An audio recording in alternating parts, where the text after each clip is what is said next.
Hello and welcome to Diorama Diaries. Now in this episode I'm going to try and bring a bit of life to the scene. Obviously up until now it's been very basic additions. This is another basic addition, but I'm hoping it'll really bring the scene to life. Now as you remember last time we did the tree. This time we're going to be doing the border of the diorama using some rubberized horsehair. This is a Town and Country Scenics product. And the code on it is 240-315, and as you can see, if I turn it round, if you can see that, it is horsehair of all things. They call it rubberized horsehair, and it's lightly covered in sort of colouring. To cut up, that's extremely effective. I've seen this at a couple of shows now, and I'm quite looking forward to using it. Once you cut it up, of course, you don't just leave it there. I will be spraying it with the Woodland Scenics layering spray, which I used for the static grass, which is basically just like a sprayable PVA, but not quite PVA I should say. I'll be sprinkling on some various fine turfs, just to add a bit of depth and colour to it, and then the top layer will be some Gauge Master leaves. This is a 50 gram packet, and the code is GM156.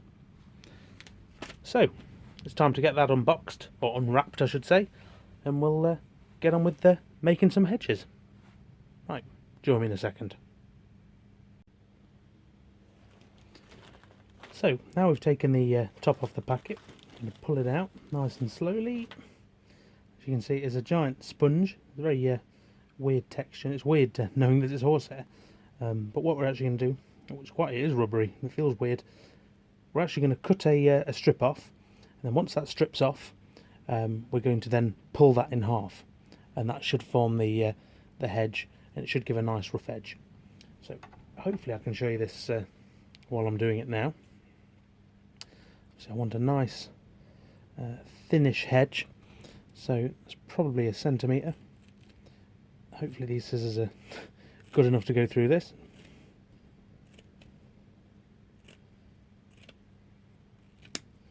They are.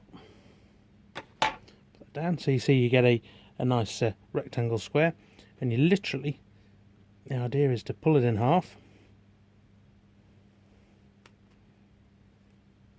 You don't want to cut it because you want the rough edges. There we go.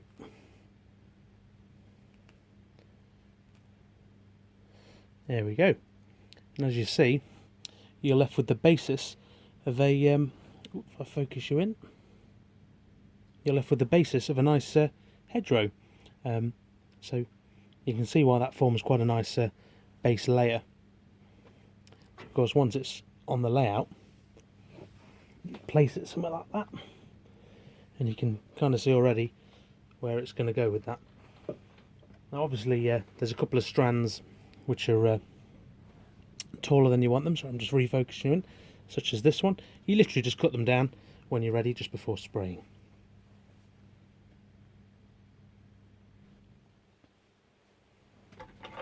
So as I said, the first step is just to visually go over anything that looks really out of place. Just trim it down a bit.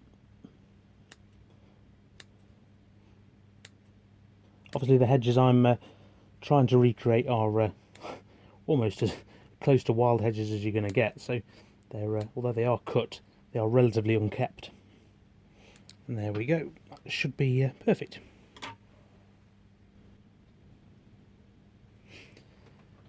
The next stage, literally, what I'm going to do, get some of the WWS layering spray,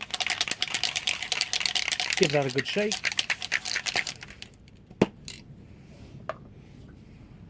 I'm going to quickly spray. Remembering you want all sides. I want to take a tiny dab of the fine turf. It's literally just to give a little sprinkle and a dusting on top.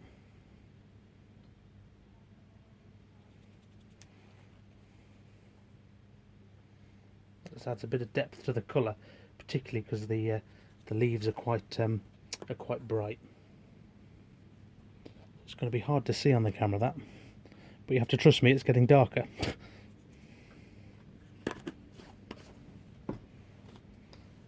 So we'll give it another spray now, and then we'll put the leaves on.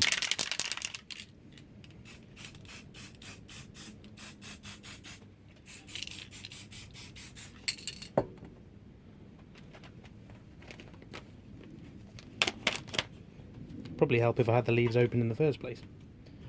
Just cutting the top off the packet. See, I've just taken the top off.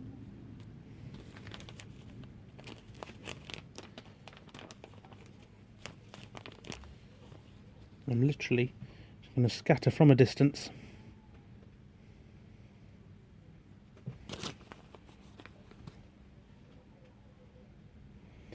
Some of the leaves, primarily on top for me because they get pruned on the side.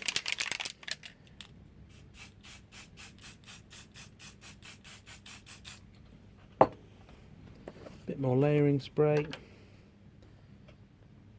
Some more of the fine turf, just to darken the leaves off, because you don't want them. I've gone for a lighter leaf colour because I want them to stand out, but on their own they are a bit too dark, a bit too light. Sorry. And there we are. We've got ourselves a nice hedgerow. So what I'm going to do is take you in for a closer look. And there we are. I think you'd agree that hasn't half come out too bad, to be honest. It's very effective. Again, the different layers work wonders, and the horsehair underneath just look like the branches.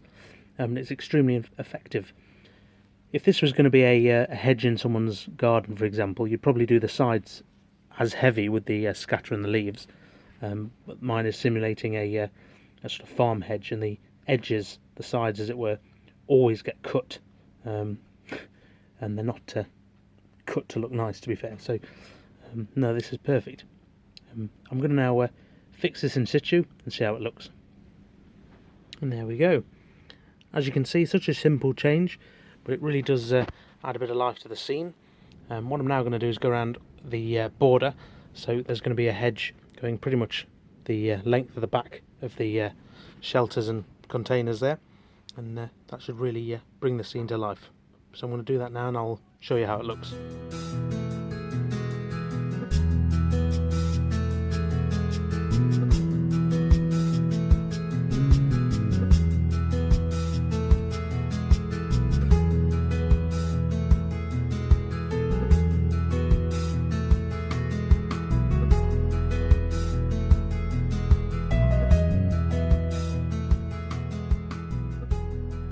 And there we go. Just a small change, and you can really see how the life is starting to come into the diorama just with the greenery. Obviously this will improve the more details we get in there in the scene. Now in terms of the product, the rubberized horsehair pad was just over £3 for that massive square, and I've barely used a tenth of it for this little diorama scene, so you've got plenty to work with on a generic layout as such. Obviously the pack of leaves was a couple of quid, but same again, barely used a couple of fingers full, so that'll last you forever. And of course the scatter is fairly generic, and same again. So it really is a nice cheap addition, and has literally taken me as long to make this video as the length of the video, so super easy tip for a layout. And as you can see, as I say, just brings a bit of life to the what was a rather barren scene. So going forward, of course, once I've added a bit of static grass, bring a bit of life to the track at the back, rather than just the generic soil, and then of course the containers, and then the fine details such as the cars and the people and the horses, etc. This scene should really start to come alive. But no, I'm really happy with that. Again, super simple and quite fun to do. It's quite rewarding. So as ever, thank you very much for watching. It's just been another small update for you again. I thought I'd bring you along for the fun of it, so I hope it's been useful to someone. Right, back to my layout on Friday. So you got a nice video coming forward for you.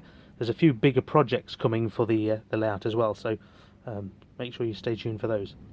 As ever, thank you for watching, guys. You take care now, and I'll see you soon.